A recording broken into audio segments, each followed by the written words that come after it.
Re-salut tout le monde, on est à la deuxième partie du dernier épisode de L'Avenir nous le dira. On était donc au moment, dans l'interview, où Suzanne m'expliquait les quelques réserves qu'elle avait à l'endroit de certaines apparitions à l'avenir. Bon, avec les apparitions a été connu, puis là, ça nous a mis en contact avec d'autres voyants de d'autres pays. Et puis, même qui venaient à l'avenir, et puis eux autres aussi recevaient des messages. Puis là, ben, c'était je dirais pas épeurant, mais c'était quand même assez fort. Et puis ça aurait pu ébranler des gens. Moi, ça ne m'ébranlait pas, personnellement. Moi, comme je dis, j'avais donné ma vie à Dieu. J'étais pas inquiète pour... Mais c'est sûr que fallait rester quand même les deux pieds sur terre. Entendre Suzanne me rappeler qu'il fallait malgré tout garder les deux pieds sur terre, ça m'a une fois de plus vraiment calmé. Je me disais, oui, elle croit à bien des choses, mais elle voit tout de même une certaine limite dans le côté bien-être et éthique de la chose. Vous expliquez que c'était épeurant, ou ça pouvait être épeurant de voir d'autres voyantes venir. Oui. Pourquoi ça le serait pour certains? Bien, parce que à cause des messages qu'ils recevaient, c'était plus fort que les messages que Daniel recevait. C'était plus accentué, plus dans la peur. Même à la fin, beaucoup de ces voyants-là sont plus revenus. Puis je pense qu'il n'était pas crédible. Il n'était pas crédible. Je ne mettrai pas des noms, là, mais... Un genre de petit malaise s'installe sur Zoom. Pas un réel malaise entre nous et eux, mais les quatre, on sait très bien à qui on pense sans vraiment le nommer. Là, encore une fois, là, je veux pas rien forcer, c'est-à-dire que si ça vous tente pas d'aller dans certains sujets, vous avez juste à me le dire, je comprends parfaitement. Puis c'est ça, moi, je me demande, j'ai beaucoup entendu parler de William Cam, puis de toute l'histoire de Petit Caillou, parce qu'on voit qu'il est bien important dans les messages de Marie-Danielle. Puis est-ce que ça fait partie de la période dont vous m'avez parlé, où des voyants moins crédibles seraient venus passer du temps à l'avenir? Parfait. Oui. Bon, alors c'est le moment d'expliquer ce qu'on sait sur Petit Caillou, a.k.a. William Cam. Lui, il a été mis en prison parce que, soi-disant, qu'il était pédophile. Alors, il a fait comme 15-20 ans de prison. Ouais, je sais pas trop quoi penser de l'usage du soi-disant pour un monsieur qui a écopé de 20 ans de prison, mais bon. Contrairement à toute l'histoire de l'Ordre Immaculé, quand on google le nom de William Cam, il y a une couple d'articles qui sortent assez rapidement. En fait, le bonhomme a rien de moins qu'un Wikipédia. Bon, certains me rappelleront que l'émission Kaboom a aussi un Wikipédia, ce qui serait une tentative ratée de diminuer l'importance et la sériosité du cas de Petit Caillou, parce que Kaboom, après tout, c'est 6 saisons, 300 épisodes et des personnages marquants comme Natacha, Quentin, Chrono, Titiana, Morviac ou Guillard, le gros dégueu qui pue. Sérieux, là, vraiment dommage que Télé-Québec ait tiré la plug avant la 7e saison. Tu sais, la vraie fin qu'on était supposé avoir, qu'on méritait. T'sais, on aurait pu savoir si les fucking Crashmal allaient réussir ou non à copier la recette de l'eau Kaboom. Là, on est resté sur notre fin avec une fin qui fait pas de sens. What a shame! Bref, contrairement à Kaboom, Petit Caillou est toujours d'actualité. Les nouvelles à son sujet remontent en effet jusqu'en avril 2021. Si j'avais à grossièrement résumer son historique, ça irait comme ça. En 1968, il commence à voir la Vierge, et ce, à chaque 13e jour du mois. Très bien. Déjà là, hein? Drôle de coïncidence tout ça. Pour ceux qui ne se souviennent pas, c'est la même chose que Marie-Danielle. Bref. Pendant les années 70, il suit une voyante états-unienne et par après, en 1983, dans une vision privée, la Vierge le surnomme Petit Caillou, qui est non pas un hommage à Caillou, le fuckboy au crâne immaculé, mais à un passage très précis de la Bible. Ensuite, il crée un ordre qui lui s'appellera l'Ordre de Charbel. Il s'installe en communauté en Australie. À l'époque, ses fidèles croient qu'il serait le dernier pape après Jean-Paul II. Mais là, l'affaire, c'est que Benoît XVI a succédé à Jean-Paul II, puis Benoît XVI, c'est pas Petit Caillou. Fait qu'après, ses fidèles et lui ont commencé à dire « Hey shit, hey, on s'est trompé. En fait, il va être le dernier pape de tous les temps. Désolé, erreur. » Les années passent, jusqu'à ce qu'en 2005 et 2007, il soit condamné à 5 puis 15 ans de prison pour de multiples agressions sexuelles perpétrées au sein de sa communauté sur des mineurs, parce que, comme disait Marianne, il devait genre accumuler des vierges. Oui, c'est décalissant, je sais. Ensuite, Garnot regagne sa liberté conditionnelle en 2014 et depuis est allé en Cour suprême d'Australie pour peut-être obtenir le droit de réintégrer physiquement sa communauté, qui existe toujours d'ailleurs. La nouvelle de 2021 traitait de ce cas-là. Il l'a perdu. Aujourd'hui, il y a un site web où il tient un répertoire d'archives de messages divins qu'il a reçus. Il vend aussi ses e-books et plus encore. Fait que, ouais, that's some twisted shit. On se demandait donc quels étaient les liens entre ce bonhomme et l'ordre immaculé du Père Blais. Selon les témoignages, le Père Blais était peut-être whack, mais William Cam, lui, je peux le dire ouvertement sans me mettre dans la marde, il était et est sûrement toujours très whack. Donc, quels étaient les liens qu'il entretenait avec l'ordre? C'était juste par rapport à... C'était une communauté, mais il vivait un peu comme on vivait à l'avenir, tu sais. Autonome. Ouais, autosuffisant. Autosuffisant. Puis, étant donné que lui, il avait des apparitions, ben, il y avait des gens qui venaient à ces apparitions-là en Australie, j'entends. Il y avait des revenus suite à ça, j'imagine. Fait que c'était juste... c'est en parallèle, en fait, mais c'est ça. C'était dans ce sens-là. Il est venu en visite quand il venait à l'avenir? 2 fois, peut-être. OK. Fait que pas si souvent que ça. Ah non. Bon, ben, l'Australie, c'est pas à porte, quand même. Non, quand même.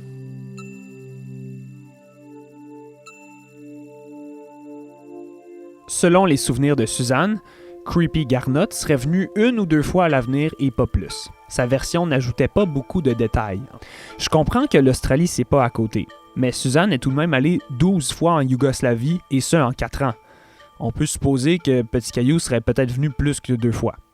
De ce que j'ai compris, il y avait pendant un certain moment, à travers les apparitions de Sœur Danielle, il y avait comme projet que Petit Caillou serait le nouveau pape qui viendrait restaurer la nouvelle Église puis qui il unirait tous les voyants à travers le monde. Je me demande, est-ce que ça, c'était un petit peu son idée à lui, puis à un certain point, le Père Blais, là, comme... Est-ce qu'il y a une fissure à un moment donné? Je me demande qu'est-ce qui s'est passé. C'est difficile à dire parce que nous, on l'a connu pendant 2 ans, 3 ans. Il y avait déjà cette idée-là.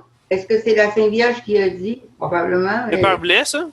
Non, le Petit Caillou. Petit Caillou. Au Père que tu dis, etc.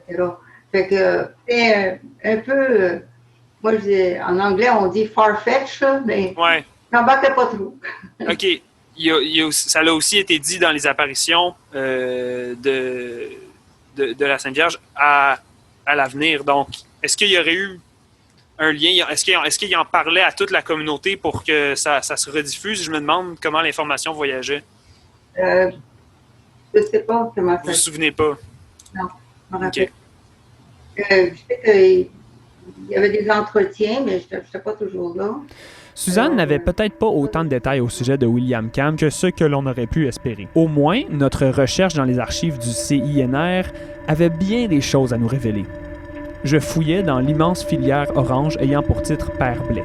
C'était toutes les archives que nous avait fournies le CEINR. Les feuilles, qui ont sûrement pas vu la lumière du jour depuis 20 ans, défilent devant mes yeux et je finis par lire William Cam. Ça y est, l'équipe de Bergeron avait écrit à son sujet. Le document dactylographié date du 5 mai 1988.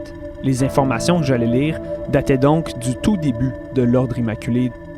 Dans ces documents, Jean Lortie, alors un collègue de Bergeron, résume certains éléments que l'on connaissait déjà assez bien.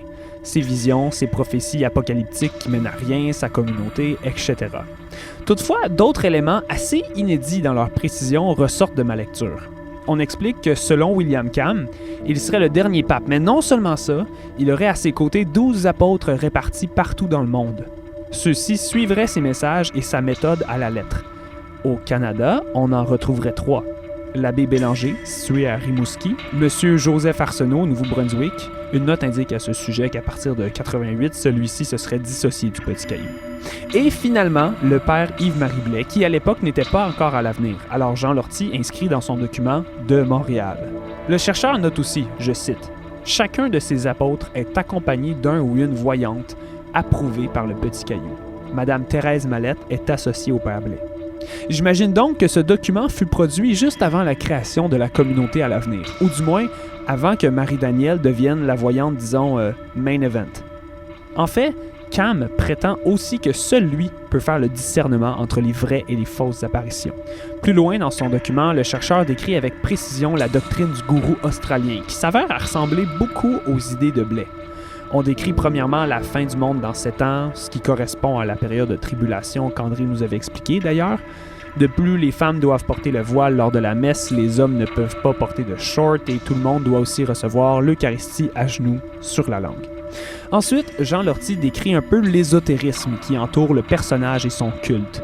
Je cite: « Les rencontres cultuelles de ce mouvement semblent être un mélange de visions, de prophéties et d'incantations pour le moins troublantes. Un témoin m'a rapporté avoir senti des poussées, avoir vu de ses proches projetés par terre et des adeptes tomber dans un état de transe. » Le Petit Caillou a en sa possession une croix en bois qu'il appuie sur le front des participants et qui, selon lui, renferme des reliques. Les participants sur qui appuie cette croix sur leur front deviennent dans un état troublant. Bien d'accord avec Jean Lortie là-dessus, malgré sa syntaxe étrange, c'est pour le moins troublant. Aussi, supposément, le Petit Caillou prédisait pour le Canada une suite de malheurs, comme l'ensevelissement de Montréal et un raz-de-marée sur les rives du Saint-Laurent. Donc, nous voilà un peu plus informés sur toute l'affaire Petit Caillou. Si j'avais à tracer un historique, ça irait comme ça. Le craze de Medjugorje attire Blais et des gens partout dans le monde. D'une manière ou d'une autre, William Cam embarque Blais dans son truc d'union des mystiques et lui explique qu'il doit être un de ses représentants au Canada.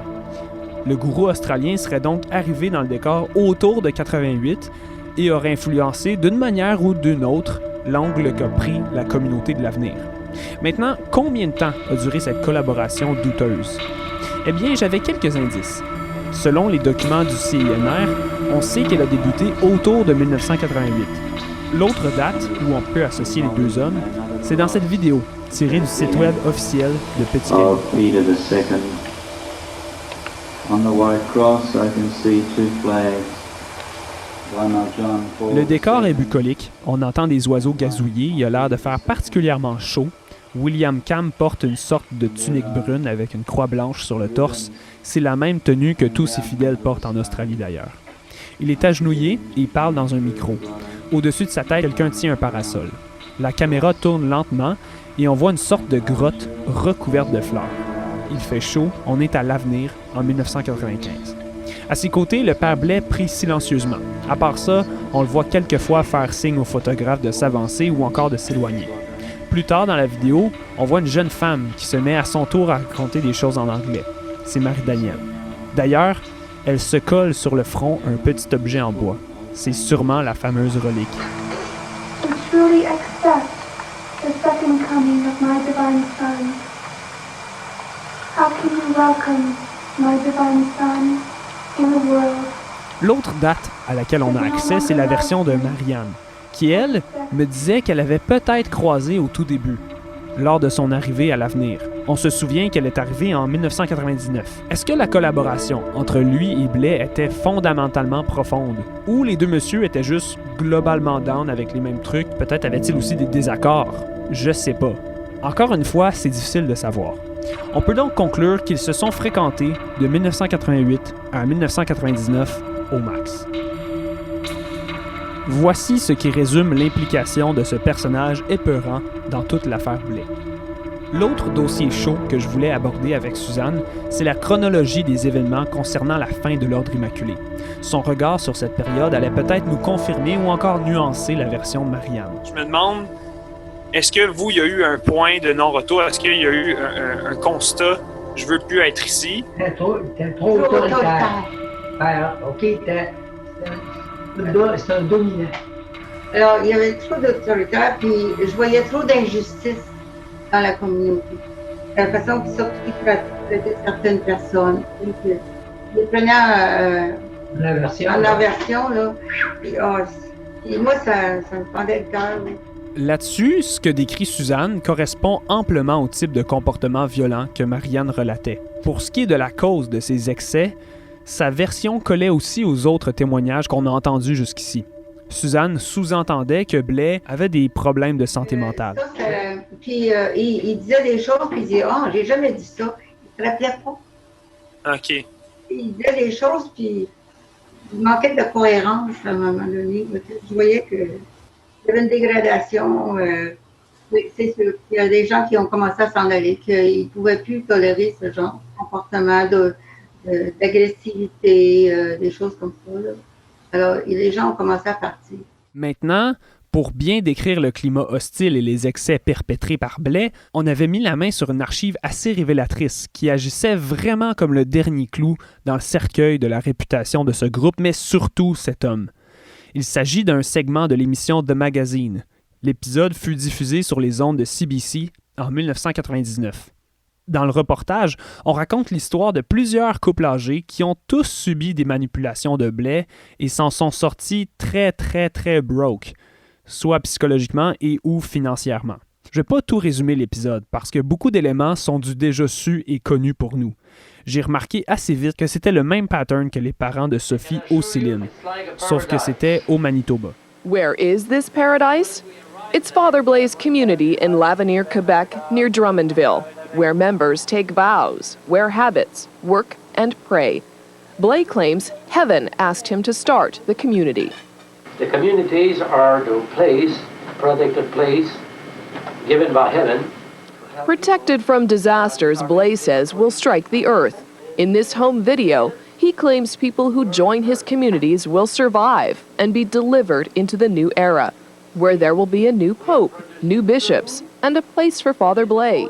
He says he'll be made an apostle.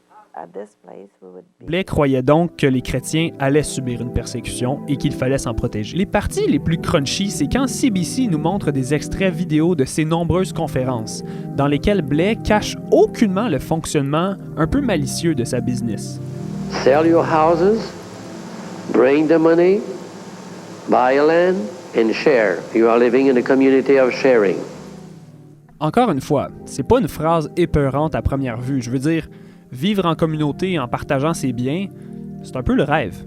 Mais la communauté doit évidemment être équitable pour tous les membres, et c'est là où c'est plus difficile. L'histoire raconte donc que le couple de croyants qui s'étaient embarqués dans la machine Blais finissent par vendre leur maison à la Société Reine de la Paix pour une somme symbolique de 1 $. L'argent est ensuite utilisé par la compagnie pour acheter une terre au Manitoba.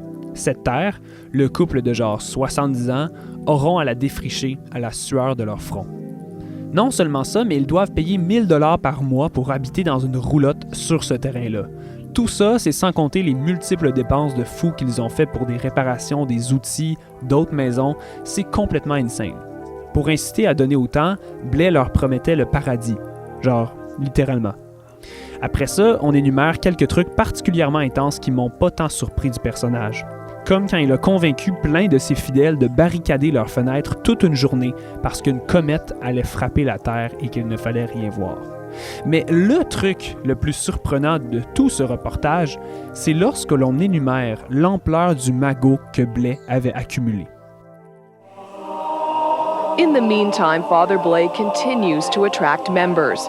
In addition to L'avenir and Haywood, he also claims communities in British Columbia, Great Britain, France, and the United States. The L'avenir community is the largest, and the assets are controlled by one company. Father Blais is president and a director. According to Revenue Canada, the company has over $3 million in assets. And after expenses, it averages over $600,000 a year in net income. Income it does not have to pay taxes on because it's a registered, non-profit charity. Oh my fuck shit poop on a stick God in a can, c'est quand même énorme. Je veux dire, je me doutais qu'il avait accumulé un certain montant d'argent, mais ça là, c'est pas rien là. Donc, suivant cette idée-là, est-ce que Suzanne avait quelconque information sur voici qui sont ces bidous-là? Puis Watton, elle sait-tu de quoi ça a l'air ça? André Messier, y est-tu genre multimillionnaire? Puis après ça, Watton, moi j'ai rentré dans la communauté, j'étais juste comme une pensionnaire. Je n'étais pas membre que ce soit. Là. Après ça, j'ai quitté la communauté. C'est-à-dire, c'était quel... Est-ce que cette communauté-là était construite autour d'un idéal différent, autour d'une personne différente? Qu'est-ce qu'il y avait de différent, en fait? La personne qui avait commencé ça avec deux autres, un autre couple qui avait été à l'avenir, le droit du Père Blais. Alors, il avait un peu emprunté ses manières. C'était qui, ça? Quand Guy Awatan qui a parti ça avec un autre couple, ça c'est Camille Mercier. Merci, ok, oui. Là, aujourd'hui, c'est un autre qui est responsable, André Messier. OK. Lui aussi était dans la communauté à l'avenir auparavant. Là, la communauté à Wharton a continué, mais ça fait 10 ans que je ne suis pas allée là. OK. Heureusement, pour ce qui est du dossier d'André Messier, j'avais une source qui allait me donner l'heure juste. En 2018, un article de Isabelle Haché paraît dans la presse. L'article raconte une longue histoire de fraude un peu complexe. Je vous la raconte et vous comprendrez comment l'Ordre Immaculé, puis André Messier sont impliqués dans tout ça. Bon, alors l'article traite initialement d'un immense domaine complètement magnifique situé à Saint-Alexandre de Kamouraska. Ce terrain-là, le domaine des 4 saisons, il fut acheté par la CPAC, qui est la Confédération des peuples autochtones du Canada. Je sais, on dirait que c'est aucunement lié à notre histoire. Wait for it. Bon, vu que c'est une confédération, les nombreux membres de celle-ci investissent dans des projets pour faire rayonner leur culture et investir dans un projet, là. Donc, plusieurs membres de la CPAC décident d'investir plusieurs bidous pour ce beau terrain qui était à retaper et rénover pour le rendre encore plus beau. En fait, le chef de la Confédération, Guillaume Carle, avait l'intention de créer une sorte d'hôtel / centre d'interprétation culturelle autochtone, noble cause. Puis, du jour au lendemain, bang! Guillaume Carle exclut plusieurs membres de la CPAC qui avaient investi généreusement dans le projet et se crée une autre confédération pour vendre légalement les parts des gens qui ont investi, et ce, à lui-même. Le projet n'a donc jamais eu lieu et Guillaume Carle se serait rempli les poches avec tout ça. Mais là où ça devient encore plus crunchy, c'est quand on nous apprend d'où vient le terrain initialement. Je cite l'article. Guillaume Carle affirme que le domaine des 4 saisons a été cédé à la CPAC pour la somme symbolique d'$1 par une communauté religieuse désirant soutenir les Autochtones. Des zones d'ombre subsistent toutefois en ce qui concerne ce généreux don. Le domaine appartenait à l'Ordre du Cœur Immaculé, une communauté religieuse installée à l'Avenir près de Drummondville. Ils avaient acquis le domaine des 4 saisons pour 57 000 $ en 1995 afin de s'y réfugier lorsque surviendrait le grand déluge. Le cataclysme n'a pas eu lieu. Je ne sais pas pourquoi, je sais qu'on a beaucoup prié pour ça, souffle sœur Marie-Pierrette Rioux, l'ancienne directrice du domaine où elle a vécu pendant près de 20 ans. La mort du père Blais en 2007 a sonné le glas de l'Ordre du Cœur Immaculé. Quand le maître meurt, ce n'est plus la même chose, explique sœur Marie-Pierrette. On n'était pas assez formés pour faire marcher un si gros domaine. Les sœurs ne voulaient pas s'occuper de ça. C'est le frère Antoine qui a hérité du domaine des 4 saisons et des bâtiments de l'Avenir, évalué par la municipalité à 2 millions de $. De son vrai nom, André Messier, cet ancien cultivateur était le comptable de l'Ordre. Devenu président de la Société Reine de la Paix, qui gérait les avoirs de l'Ordre, André Messier s'est associé à Daniel Poulain, un inventeur qui a écopé de 6 mois de prison en 2016 pour avoir berné des investisseurs. Ouais, c'est pas mal un duo d'enfer, je sais. Donc, à date, c'était un peu ce à quoi je m'attendais. André Messier hérite de la Société Reine de la Paix après la mort de Blais. Mais Daniel Poulain, Guillaume Carle, ça, j'étais pas au courant. Je cite toujours l'article d'Isabelle Haché. Monsieur Poulain affirme qu'il projetait de convertir les bâtiments de l'Avenir en centre d'hébergement pour des femmes autochtones en détresse. C'est à ce moment-là, dit-il, que le grand chef de la CPAC serait entré en jeu. Guillaume Carle soutient que les administrateurs de la Société Reine de la Paix ont adopté une résolution pour que le domaine des 4 saisons soit donné dans l'intérêt du peuple autochtone. Il affirme avoir intégré le conseil d'administration de la Société par la suite. Quand je suis rentré, la résolution avait déjà été passée, dit-il. Or, la transaction a été décidée par Guillaume Carle lui-même, en l'absence des administrateurs de la Société. C'est ainsi qu'en leur absence, André Messier et Daniel Poulain ont été suspendus de leurs fonctions. Guillaume Carle a pris la tête de la société. Les signatures des comptes bancaires ont été modifiées en faveur de M. Carle et le domaine des 4 saisons a été transféré aux soins de la CPAC. Si j'ai bien compris, Guillaume Carle a premièrement fait un coup d'État à la Société Reine de la Paix en tassant André et Daniel du conseil administratif de leur propre société, pour ensuite voler l'argent de plusieurs membres de la CPAC avec un faux projet de centre d'interprétation culturelle. Ce qui est vraiment weird.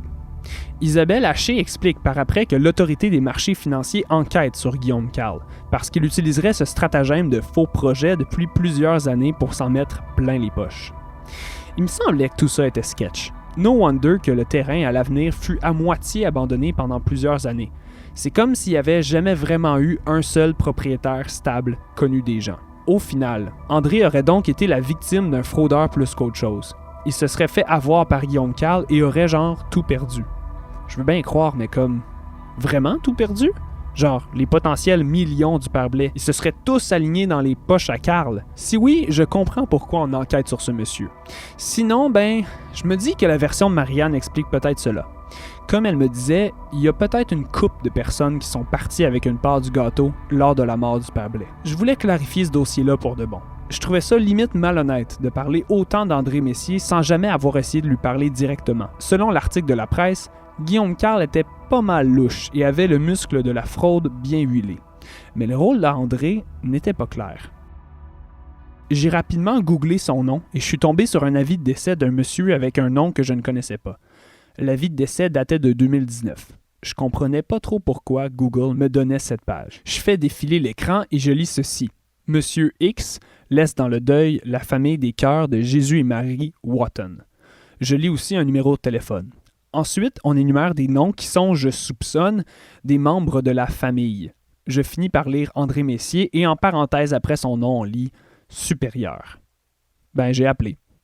Malheureusement, je ne pourrai pas vous faire entendre notre discussion, seulement vous la résumer dans mes mots à moi. André n'a pas voulu parler de cette histoire et être enregistré. Au départ, c'est pas lui qui a décroché le téléphone. En fait, après 2-3 sonneries stressantes, j'entends la voix d'une femme relativement âgée répondre. Vu que je sais pas trop si 1, j'ai le bon numéro et 2, comment je leur parle. Tu sais, c'est quoi? Une compagnie? Une famille? Je sais pas. Je commence donc à dire, est-ce que je suis bien à La femme semble entendre mon incertitude, elle complète ma phrase. Oui, c'est la famille des cœurs de Jésus et Marie. Il est 18h. En arrière-plan, entre nos répliques, j'entends d'autres voix, de la vaisselle et des rires. On dirait que je viens d'appeler à un camp de jour où je suis une famille nombreuse. Je lui dis timidement, est-ce que je pourrais parler à André Messier? Du tac au tac, comme une grande sœur qui répond au téléphone pendant le souper en 2006, elle lâche un « André! André, c'est pour toi! » Il arrive. Je pouvais m'imaginer le petit échange de regards chuchotés qu'ils se sont lancés lorsqu'il est arrivé au téléphone. André finit par arriver. Il a l'air un peu fatigué, du moins très calme. Je lui explique mon projet le plus rapidement possible sans trop déformer le synopsis. Sa réaction immédiate était assez nulle. Il dit de quoi genre « Bof, non, j'ai pas vraiment envie d'en parler ». Déçu, je m'apprêtais à lui dire bye-bye. Mais il raccroche pas. C'est comme s'il attendait que j'essaie de le relancer sur un autre sujet. Pour ma part, je voulais au moins confirmer ce qui s'était déroulé avec Carle. Je lui résume donc l'article d'Isabelle Haché que j'ai lu et il me lance quelque chose comme « Ouais, cette affaire-là, il a comme tout pris, là, ça s'est mal terminé. » Niveau détail, j'en avais quasi aucun.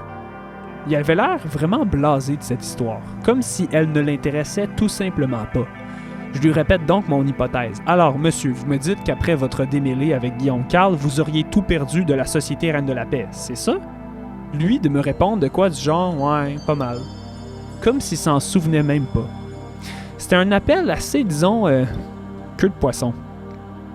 Tu sais, soit il allait tout me raconter, ou encore dire, non, je veux rien savoir, parle-moi pas. Mais là, il était genre entre les deux. J'avais donc la difficulté à me faire une tête sur la conclusion de ce dossier-là.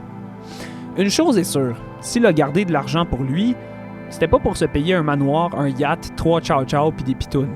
Je veux dire, le bonhomme vivait littéralement en communauté chrétienne et ce, toujours aujourd'hui. Encore une fois, est-ce que c'est tordu là-bas? Est-ce qu'il est le nouveau père Blais de Wotton qui exploite des croyants? Ou encore, est-ce qu'il s'est humblement gardé une petite partie du magot pour survivre avec ses proches retirés en campagne? Peut-être bien, mais je sais pas. Je pense pas non plus que c'est mon rôle d'être un travailleur social, d'aller les visiter et me préoccuper du bien-être de ces gens-là. À date, dans mon livre à moi, c'est une petite gang de croyants qui vivent en famille à Wotton. Je veux dire, je leur souhaite d'être heureux, j'imagine. Ça fait aussi 1 an que je travaille sur le cas de l'avenir. Une chose à la fois, disons ça comme ça. C'est tout de même fascinant de se dire qu'aujourd'hui encore, le même concept semble y exister à plus petite échelle. Des gens qui croient tous à la même chose et qui vivent ensemble.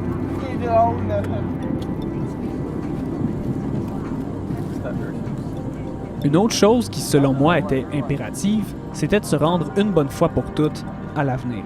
Tu sais, pour voir ce qui s'y passe. Ou du moins, voir tout ce qui ne s'y passe plus. Ce que vous entendez, c'est Éloi, Laurie et moi, le 17 avril 2021. On roule sur le 5e rang à l'avenir dans l'auto à Éloi, une vieille Toyota Yaris bleue qui menace d'exploser d'une minute à l'autre. L'ancienne communauté abandonnée est au bout du rang sur lequel on roule. Il fait beau. À part le moffleur fatigué de son bazou, on n'entend presque rien dehors. Tout à coup, on voit 3 personnes parler dans leur entrée. On décide de s'arrêter pour aller leur parler. J'étais curieux de savoir ce que le voisinage savait. Après tout, la maison où le petit groupe était, c'était une des dernières sur le rang avant d'arriver au terrain mystérieux. This is funny. Hein? Ben, moi, une chose qui fait le parlage, parce que... Bonjour! Ça va bien? On fait un reportage, un projet documentaire. Dans la communauté. Ben, tu disais, il fallait qu'il donne un peu ce qui... Ça coûtait quelque chose de rentrer là. Oh, il fallait qu'il... Ça, je passe au courant. C'est ce qu'il disait. Ouais. Les rumeurs disaient qu'il y en a qui vendaient le bien, puis ils prenaient l'argent, puis ils le donnaient à la société, puis ils vivaient. Ouais. Ils vivaient là, c'est ça. C'est classique. Là. Ouais. Mais est-ce que c'est fondé à la preuve? Ben, je pense qu'il y a du vrai, puis il y a du faux pour tout le monde. Là, Ouais. Mais tu sais, on sait qu'il faisait, il du cultivait, pain, il y avait les œufs, il y avait les ruches, il y avait du miel. Il était vraiment, si on parle d'autosuffisance, des grands jardins. Oui, des grands jardins. Il n'y avait pas juste la communauté ici, il y en avait d'autres ailleurs. Rivière-du-Loup, dans l'ouest. Il n'y avait pas le Durand? Oui, il y avait le dépanneur à Lefebvre. Lefebvre. OK. Fait que là, on pouvait y aller au dépanneur de leurs produits qu'ils faisaient ici. OK. Parce qu'on était au courant qu'il y avait une boutique, mais je ne savais pas qu'il y avait aussi un dépanneur. Ils vendaient aussi des produits de la ferme. Oui, c'est ça. Fait que ça roulait. Là, la banalité de notre échange me rappelait à quel point le sujet qui m'intéresse maintenant depuis 1 an n'était pas vraiment incroyable à première vue et que j'étais peut-être le seul à m'y intéresser. Je sais pas si c'est une preuve de dévouement acharné ou d'une obstination pathétique, mais je le constatais. Peut-être tu vas avoir des vestiaires, peut-être au courant. C'est sûr, c'est pas évident de retrouver, parce que Fedora, le Payblais, c'est combien d'années qu'il est décédé? Écoute, on était dans cette maison-là, ça fait que c'était avant 2000. T'avais une vieille maison? On était dans la vieille maison parce que je me vois encore détendre mon linge, là, puis qu'il me parle là, en bas, puis on me dit qu'il Non, mais là, il n'était pas décédé dans ce temps-là. Non, mais... Parce qu'il te parlait. Oui. On parle quand il est décédé. Non, mais c'est arrivé là, c'était là, dans ce temps-là, quand on était là, je ne sais même plus s'il marchait encore. Vous l'avez rencontré, vous? Moi, ben oui. Ah oui? Ouais, moi aussi, je l'ai rencontré. Il était comment? C'est un beau parleur. OK. Beau parleur. Puis c'était tout le temps, tout était beau. Puis il y avait beaucoup de bénévolat. Puis il venait que j'allais faire du bénévolat. OK. Puis je l'écoutais. Donc, ça devait être un communicateur. Très. Ils sont tous de même. Oui, parce que tu te rappelles, je t'en ai parlé. Ben, j'étais avec toi, je pense. Non, ben moi, j'étendais mon linge. On parlait de l'Ordre Immaculé de Saint-Louis-Marie-de-Montfort avec des gens qui, autrefois, étaient voisins du Père Blais. Mais pour eux, c'était juste le souvenir vague d'un voisin assez spécial. C'est comme s'ils étaient surpris qu'on vienne les voir pour ça. Tu sais, juste pour ça. Même si l'info était limitée, leur témoignage amenait un aspect de proximité anecdotique à tout notre récit. Même s'ils étaient quasiment jamais allés, tout était là. Les rumeurs de relations louches avec l'argent, le caractère beau parleur de Blais, l'expansion et les nombreuses communautés partout dans le monde, l'autosuffisance, le commerce. Plus on parlait, plus on voyait peu à peu des souvenirs émerger dans leur tête. Non. Tu sais, le Pain Blais est mort. Là, on dirait qu'après ça, ça s'est éparpillé. Tu sais, quand avant qu'il meurt, ça avait baissé aussi. Oui, parce que lui, il était vraiment, c'était en communication. Il était fort dans... il était très, très enthousiasmé. Il était vraiment... C'est comme toutes les secs, quand oui, le gourou c'est ça. part, Oui, c'est ça. Ça C'est tombe. plutôt ça. Ça tombe parce que c'est À force d'en parler, hein? Oui, À longtemps, j'ai pas pensé à ça. Oui, ça. Il y a un moment donné, il avait fait la grosse affaire. J'avais été invité. Bon, moi, il a fait un tour, son voisin. Puis... C'est comme si, en leur parlant de l'ordre immaculé qui s'autosuffisait en retournant à la Terre, on faisait instinctivement le lien avec la pandémie dans laquelle on était depuis maintenant 1 an et le mode de vie de leurs anciens voisins de rang. Même ceux-ci, qui vivaient à l'avenir depuis toujours, reconnaissaient vraiment l'engouement actuel pour le retour à la Terre, à la vraie vie. Il y a un gars qui reste à Alberton, il y a une maison en terre. Là. Lui, vraiment, il n'a pas d'électricité, rien. Ah ouais? Ça fait des années. Il n'est pas vieux, le gars. Ah oui? Mais on est peut-être allé. Pas si vieux. Lui, il a une maison au bout de sa terre, puis il vit comme... Ah non, peut-être pas. Avec rien, là. Une pompe à main, puis pas d'électricité, ouais. Non, c'est vrai que le monde de la ville s'en vient de vivre en campagne. Les maisons de campagne sont plus achetables. Il n'y a plus rien qui est achetable au niveau. C'est quoi les anciens bâtisses, là? Ça, c'est une vieille grange. Mon père était fermier. Après m'avoir expliqué que le propriétaire d'aujourd'hui était supposément un riche Québécois établi à New York, on avait fait le tour du sujet. Avant de retourner sur notre chemin, un des hommes était parti chercher le numéro de téléphone de quelqu'un qui pourrait éventuellement me mettre en contact avec le propriétaire actuel du terrain. Celui-ci revient avec un calepin en papier attaché dans une sorte d'étui en aluminium. J'avais jamais vu ça. Un genre de cahier de notes, mais comme pour l'armée, tu sais. En tout cas, tes feuilles restent en sécurité là-dedans, ça, c'est certain. Connaissez-vous ça, cette technologie? La dernière, c'est bon. Ça, je me disais. Ça, là, les batteries sont à terre, ça fonctionne. Il n'y a plus de courant, une autre pandémie, n'importe quoi, c'est tout le temps bon. Ironiquement, le monsieur et son calepin steampunk venaient une fois de plus d'adresser le fondement même de mon intérêt pour l'histoire de l'avenir. On parle de vivre comme avant avec les choses essentielles. Pas d'iPhone, de Netflix, sans électricité, sans batterie, juste le nécessaire, prêt à tout. Que ce soit le verglas, une pandémie ou bien lors de l'apocalypse. On leur disait au revoir et je leur promettais de leur faire parvenir le projet une fois terminé. Et encore une fois, sans vraiment s'en rendre compte, on faisait référence à la mode actuelle pour la simplicité de jadis. On va vous envoyer une cassette. Oui, c'est ça. On peut aussi envoyer des cassettes. Peut-être un 33 autour. Bon. Ah, OK, c'est bon. Non, mais ça revient en mode. Ouais, ça revient en mode. Les audiophiles, ils ont fait ça, les 33 autour. C'est ça, la mode, là. On revient tout haut, vieille affaire. Regarde, tu le vois? On revient à terre. Non, les téléphones, c'est bien le fun, non, mais... C'est ça. Ça, il n'y a pas de batterie. Ça laisse les limites. Ça marche tout le temps. En autant qu'il n'y ait pas d'incendie, là, tu peux être. Si le téléphone passe au feu, tu peux tout. Merci beaucoup. Bonne journée. Après notre courte discussion, on repartait direction l'Ordre Immaculé. En tournant la première courbe du 5e rang, on aperçoit devant nous le terrain de la communauté. Un immense moulin à farine, délabré, s'impose à notre droite au coin. On se rapproche du coin et se dévoile une autre courbe qui, elle, mène à un cul-de-sac. Plus on s'avance, on observe à notre gauche et notre droite et on voit au loin s'étendre l'énorme terrain abandonné. 3 maisons assez grosses, plusieurs entrepôts, serres, lacs artificiels et finalement, pièce de résistance, une énorme bâtisse de la taille d'une école secondaire se dresse au fond du terrain. C'est assez creepy. C'est exactement comme je l'imaginais lorsque Gérald m'en parlait en mai passé, mais c'était abandonné. Notre but initial, c'était de voir s'il y avait un voisin immédiat, quelqu'un à qui on pourrait parler avant d'aller s'aventurer sur le terrain. On roule encore un peu pour atteindre le bout du rang. Au bout, on voit une vieille maison délabrée assez spooky. Du plywood qui bloque une porte, des vieilles bâches trouées qui flottent au vent, et comme si c'était pas assez peurant, un vieux chien piteux qui marche lentement vers nous et jappe. Ça donne un certain avantage si on se fait poursuivre.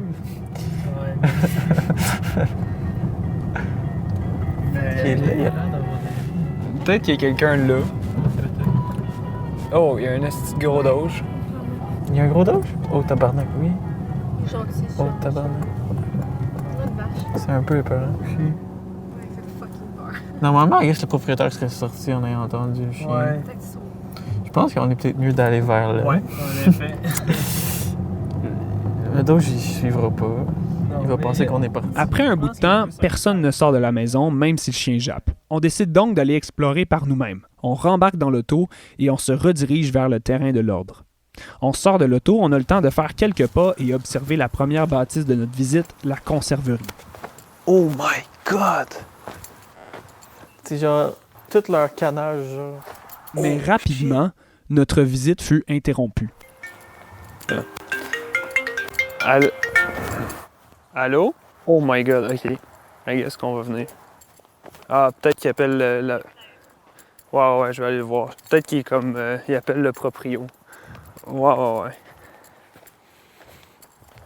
Elle dit le monsieur, il est sorti de sa maison puis il est au téléphone. Il est où? Elle dit, je sais pas, elle l'a vu où, mais elle dit il est sorti de sa maison puis il est au téléphone. Oh, tabarnak. Laurie, qui était restée dans l'auto, venait de voir un homme à l'extérieur de la maison creepy au bout du rang. J'avais peur qu'il appelle la police ou genre ses chums de gars. En mode diplomatique, on rembarque dans l'auto pour aller à sa rencontre. S'en est suivi une interaction tout droit sortie d'un film. Mais pourquoi il est pas sorti plus tôt? Ouais, ça me gosse. Là, son esti va être là, man. Il y a un gun, man. Ben non, mais je peux pas croire qu'il est... C'est vrai qu'on n'est pas au States, mais... Danger chien. On s'arrête devant l'homme Non, et son chien jappe je vais toujours. attendre que le boy vienne. Ah, il est là. Je décide de baisser la fenêtre, juste assez pour pouvoir lui parler, mais pas assez pour que son chien rentre en dedans.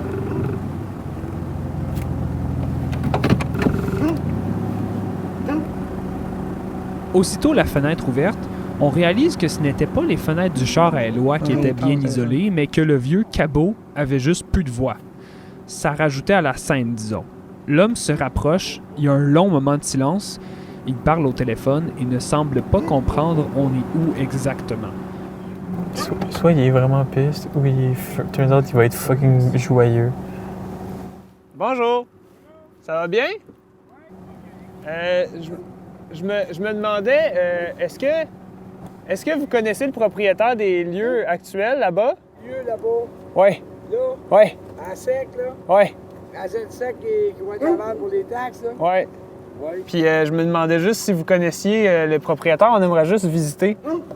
Je l'ai déjà rencontré 2, 3, 4 fois. Là. OK. Mais ça a été comme le vrai propriétaire, j'étais plus son gars, mettons. OK. Pensez-vous que c'est correct si on visite juste à l'extérieur?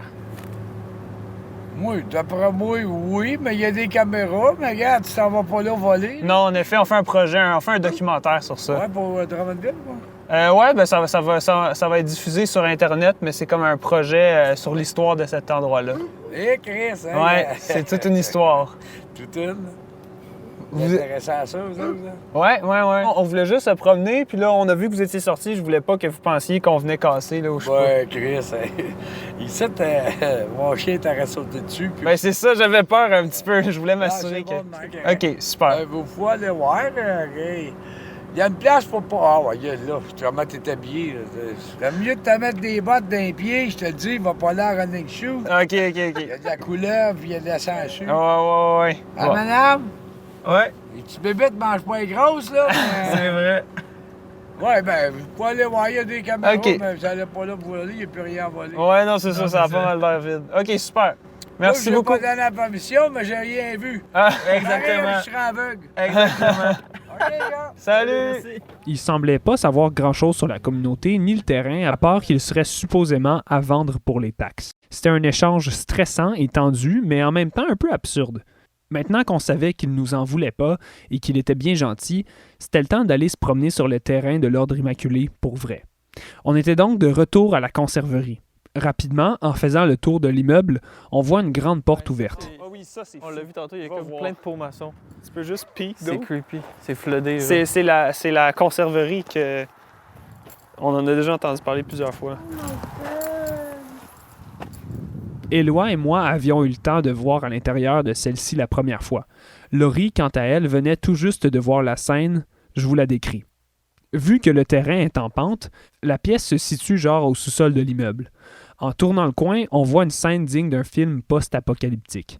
Je commençais à comprendre le trip de Directum et des explorateurs du genre. C'est vraiment fou d'observer des lieux comme ça. En regardant par l'ouverture de la porte, se dresse une pièce seulement éclairée par les trous dans le plafond. Au sol, l'eau s'est accumulée et des débris de mousse isolante, tables, chaises et autres flottent paisiblement dans l'eau poisseuse. À droite, on voit une étagère pleine de caisses remplies de pots maçons en parfait état. Les caisses de carton, elles, pourrissent tranquillement. Ensuite, on contourne la conserverie pour aller voir les serres impressionnantes tout aussi abandonnées à gauche du bâtiment. Je constatais que l'équipement des serres, c'était vraiment pas de la petite bière. Je m'y connais pas en agronomie, mais du stock qui tenait toujours 15-20 ans plus tard, ça doit pas être cheap. Le temps de me retourner, Éloi montait déjà maladroitement les 4 marches en bois qui menaient à une baie vitrée au rez-de-chaussée de la conserverie. Ou du moins, il montait ce qui restait des marches. Il y a une porte ouverte là-bas? Oh my god, mon gars, t'es... Prends des photos généreusement. Bon, je faisais mon inquiet pour Éloi, mais 30 secondes plus tard, je montais à mon tour. Oh, c'est tellement sketch. On est là. On est dans la conserverie de l'ordre, mon gars. Yo, legit, on dirait un niveau dans Call of Duty. En effet, ça prouve un peu mon niveau de confort dans la vie. Si, pour moi, un endroit détruit, ça doit nécessairement venir d'un jeu vidéo. Au fond de la pièce, on voit une porte. Elle mène vers l'intérieur de l'immeuble. Au moment où moi j'entrais dans la baie vitrée, Éloi, lui, s'enfonçait à l'intérieur parce que la dite porte était justement débarrée. J'étais alors au-dessus de la première pièce qu'on avait vue. Les trous dans le plancher étaient donc ceux qui éclairent le sous-sol. Oh, tabarnak. Toi, tu t'en vas de même, c'ti. Ah, moi, je suis en director mode. Ouais, je vois ça. Yo, je sens le plancher vibrer en dessous de mes pieds. Le sentiment que j'avais était très étrange. Tout était paisible, on n'entendait rien à part le vent, les oiseaux et l'autoroute au loin, mais les lieux qu'on visitait ressemblaient à une zone de guerre. Comme Éloi, j'ai décidé de rentrer en dedans. Pour notre visite, on s'était dit de ne rien forcer, pas briser de porte ni de fenêtre, et jusque-là, tout était ouvert. En dedans, l'ambiance m'a complètement surpris. Fucking Jesus. Ok, il y a beaucoup de... Hey, il reste plein d'affaires. What the fuck? Y a-t-il des gens qui ont vécu ici, genre, récemment? C'est juste plein de meubles. On dirait juste qu'ils sont partis... Comme j'ai dit, j'étais extrêmement surpris de la quantité de choses qui demeuraient. On m'avait dit que les années de casseurs et de voleurs s'étaient accumulées et qu'il ne restait plus rien, mais c'était faux. Il restait beaucoup de choses. On trouvait des images pieuses qui venaient probablement de l'imprimerie, de la vaisselle et d'autres objets assez intéressants. C'est peut-être l'imprimerie ici. Check comment c'est creepy. Saint-Charbel. Oh my god, ça c'est le... Regarde le trou. This is thrift shop after thrift shops. Sur une table repose une petite enseigne de bois dans laquelle était gravé Saint Charbel House of Prayer, les maisons de prière de Petit Caillou. Sur la même table, on trouvait des horaires et des permissions de sortie, des feuilles qui semblaient vraiment banales. Pourtant, je pouvais vraiment m'imaginer le mode de vie rigide et strict à travers ces vieilles feuilles fripées. Avoir des autorisations de sortie et des horaires scotchés partout où tu vis, c'est intense. Oh my god, c'est exactement l'horaire qu'elle disait. On venait de trouver des marches qui montaient à l'étage. En haut des marches, on voit un couloir vide avec une dizaine de chambres vides sur le long des couloirs. Legit, on pourrait tourner un film d'horreur ici. J'imagine juste quelqu'un sortir sa tête d'une des portes puis je me pisse dessus. Est-ce que c'est creepy? Il y a du linge d'enfant. Il y a du linge de bébé. Ok, ça c'est comme des chambres là. Ouais. T'as même des numéros sur les portes.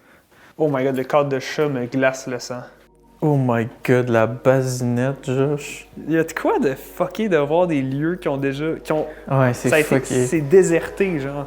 Ouais. C'est genre Tchernobyl-like en est. Oh my god, ça c'est comme des crèches. À ce point-ci, je comprends parfaitement l'adolescent de Drummondville en quête d'adrénaline. On visitait ces lieux le jour et j'avais des frissons. Chaque coin de mur était stressant. Le silence aussi rendait tout très creepy. Oh. Ça vaut cher sur Marketplace, là?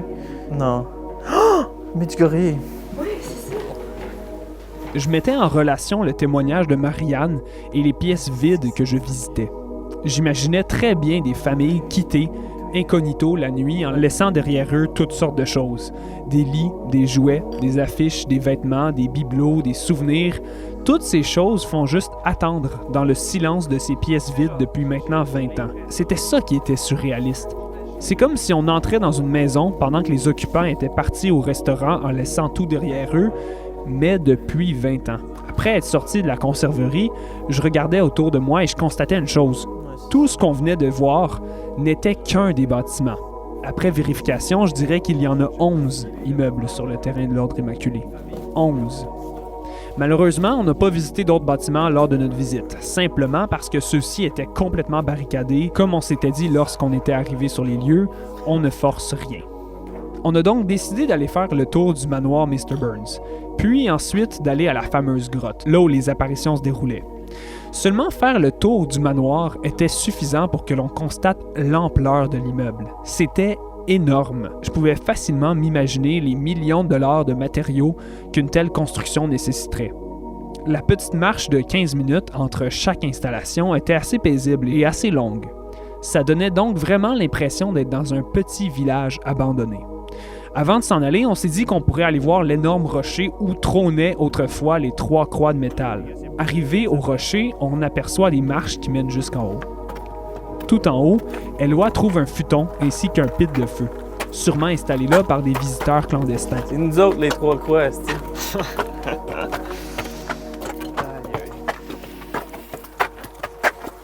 Ils se disent ce pèlerinage. Oh my god. Il y a un couch. Ouais, ils ont quand même. Ah, ok, il y a un couch qui s'amène quand même. On a dû faire un petit feu ici. Yo. Je comprends pas les 3 croix. Ah, il était là. Ouais. Tabarnouche, amener ça ici, c'était pas de la petite job, là? Ok, une croix là, puis une croix là. Le point de vue donnait sur tout le terrain. On voyait au loin l'imprimerie, le moulin, les maisons, les lacs, les serres, le couvent, la conserverie. Je constatais une fois de plus la grandeur du terrain et l'ampleur de la communauté déchue.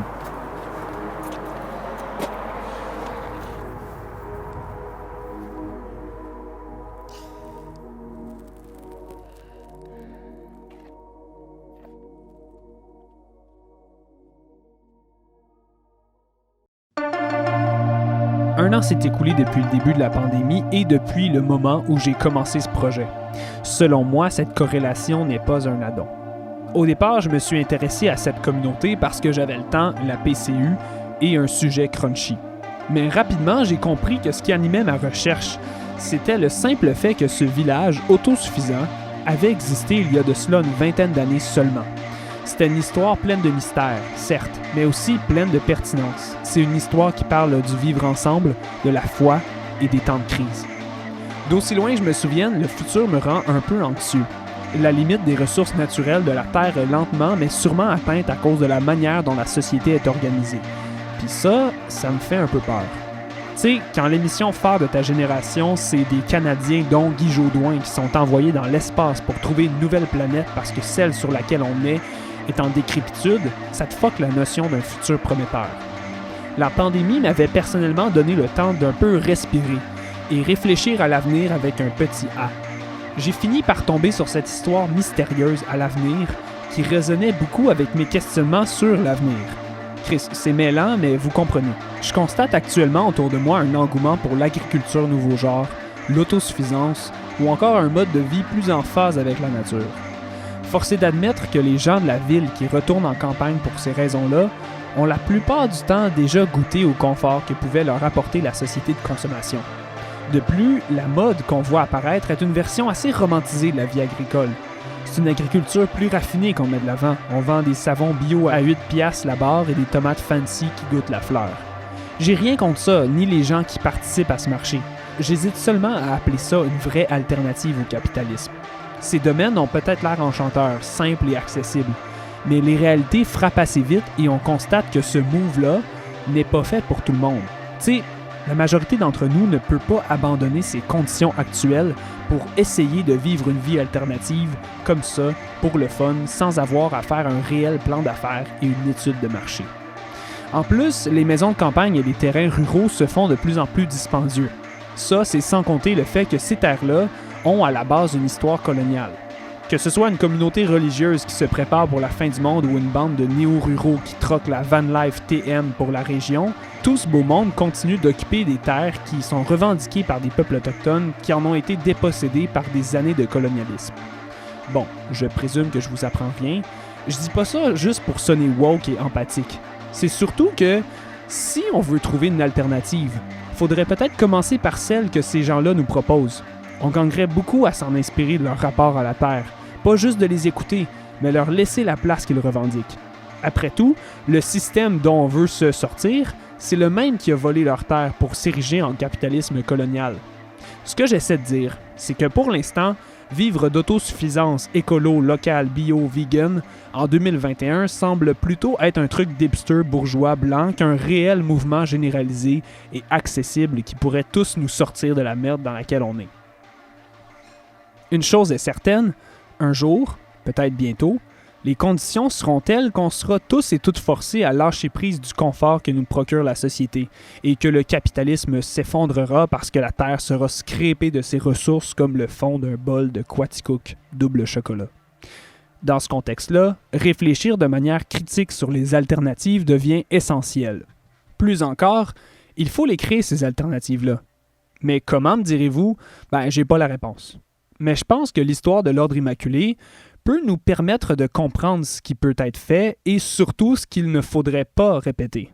Ce que l'avenir m'a appris, c'est que pour que ça fonctionne et que les gens s'investissent cœur et âme dans une vie de communauté alternative, il faut un moteur aussi puissant que celui de la foi que prêchait Blais. Mais croire en quelque chose aussi intensément, ça peut avoir des effets dévastateurs, comme on l'a vu tout au long du podcast. Formuler une alternative et la mettre en place sans reproduire le pire, c'est tout un défi. Est-ce qu'à un certain point, ce sera possible de faire ça? Je sais pas. Mais si oui, textez-moi l'adresse, j'apporte des chiffres. Une autre chose que j'ai apprise dans ce podcast, c'est que tout ça, ces prévisions lointaines, ce n'est qu'une lecture de ce qui nous attend parmi tant d'autres. Tu sais, dans le fond, ma version du récit peut sonner aussi folle que celle de Blais, Suzanne ou Marc, qui eux se demandent très franchement si un jour Jésus reviendra sur ses nuées et que la fin du monde arrivera enfin avec les tribulations. Qui a raison? De quoi seront faits nos jours dans 50 ou 100 ans? Pour ce qui est de ça, j'ai envie de dire que seul l'avenir nous le dira.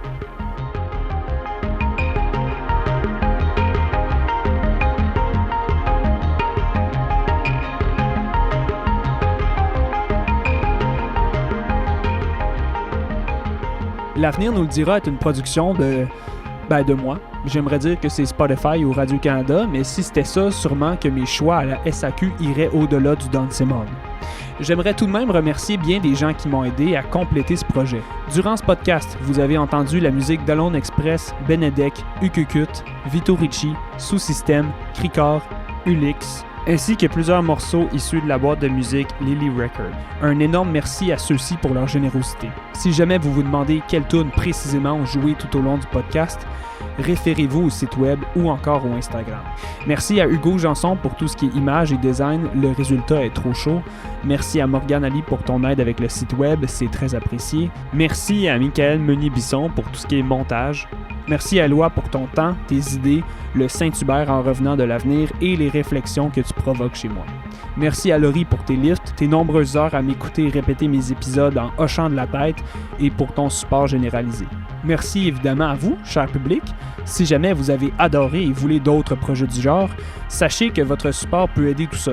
Je vous invite évidemment à partager le projet ou encore à donner si ça vous chante. Je laisse ce podcast reposer comme une bonne soupe chaude, content que vous l'ayez dégusté jusqu'à la fin de son bol. Si jamais d'autres ingrédients font apparition, qui sait, on redémarrera peut-être la mijoteuse. D'ici là, inquiétez-vous pas, j'ai d'autres recettes en tête. Ciao bye!